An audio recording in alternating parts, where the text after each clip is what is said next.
હા જી બોલો, તમારું નામ બોલો બેન. નામ ડાઈબેન બાબુભાઈ. ડાઈબેન બાઉભાઈ. કયું ગામ છે બેન? વેડા, હિંમતપુરા વેડા. હિંમતપુરા વેડા. ઓકે. શું તકલીફ હતા બેન આપણને? ઢેસણમાં કેરીમાં કમરમાં દુખાવો બહુ હતો. ઢીંચણમાં અને ગોટણમાં. ઘૂંટણમાં. અંદાજે કેટલા સમયથી આ ઢીંચણમાં કમરમાં તકલીફ હશે બેન? 15 વર્ષથી હતું. 15 વર્ષથી તકલીફ હતી. તો 15 વર્ષથી શું કરતા હતા બેન? બીજા ડૉક્ટર પાસે જતા હતા પણ નહોતું કર્યા. દવા લઈએ થોડી રાહત થાય બધું હતું એવું. 15 દિવસથી ફક્ત દવા લીધા કરી, એનાથી કોઈ ફરક લાગ્યો નહીં. ના, બરાબર છે. પછી શું કર્યું? અહીંયાનો રેફરન્સ ક્યાંથી મળ્યો તમને? અમન મેનોબેન મેનાબેન આનંદપુરાવાળા વેડાવાળા એમને રેફરન્સ આપ્યો તમને. રેફરન્સ આપ્યું. બરાબર છે. પછી એના કહેવાથી તમે અહીંયા આવ્યા છો. અહીંયા શું શું સારવાર થઈ? સારવારમાં કેવું લાગ્યું? અને પહેલાંની સ્થિતિ શું હતી અને શું ફરક છે તમને?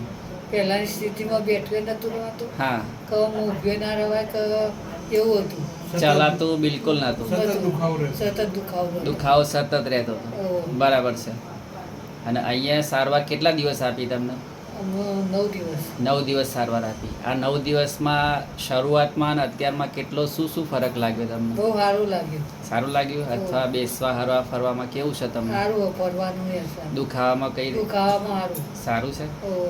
બરાબર છે. હવે તમારા અહીંયાની જે સારવાર અથવા સ્ટાફના જે બિહેવિયર કેવા લાગ્યા તમને? સારા લાગ્યા. અહીંયા તમારું સ્ટાફનું વર્તન કેવું લાગ્યું સારવારમાં? સ્ટાફનું વર્તન સારું હતું. સારું છે ને? અને કોઈ બીજા પેશન્ટને માન લો કે રેફરન્સ આપવો હોય તો આપી શકાય ને? અપાય અપાય. બાબુભાઈ તમારે કંઈ કહેવું છે? ના ના બહુ સરસ સાહેબ, અમને તો બહુ ઘણી રાહત થઈ ગઈ. જો તમારા બેન ઓપરેશન ઘૂંટણ અને કમર બંનેના ઓપરેશન માટે ડૉક્ટરે સજેસ્ટ કરેલું હતું કે આ તમારે ઓપરેશન કરાવવું જ પડશે. અહીંયા આપણે 9 દિવસ સારવાર અને જે એની ફિઝિયો એક્સરસાઇઝ કરવાની હતી એ કરાયા પછી અત્યારે લાગતું છે ને કે તમારે ઓપરેશન કરાવવું પડશે. કરાવું. એટલે કોઈ પણ આડઅસર વગર તમારી એ સારવાર થયેલી છે નેચરોપેથીમાં. લગભગ તમે 90 દિવસ સુધી આ ફોલો કરશો તો એક્સરે MRI પણ સારા આવશે તમારા. બરાબર છે? અને કંઈ હોય તો તમે મને જાણ કરજો. બરાબર છે? ચોક્કસ. ઓકે.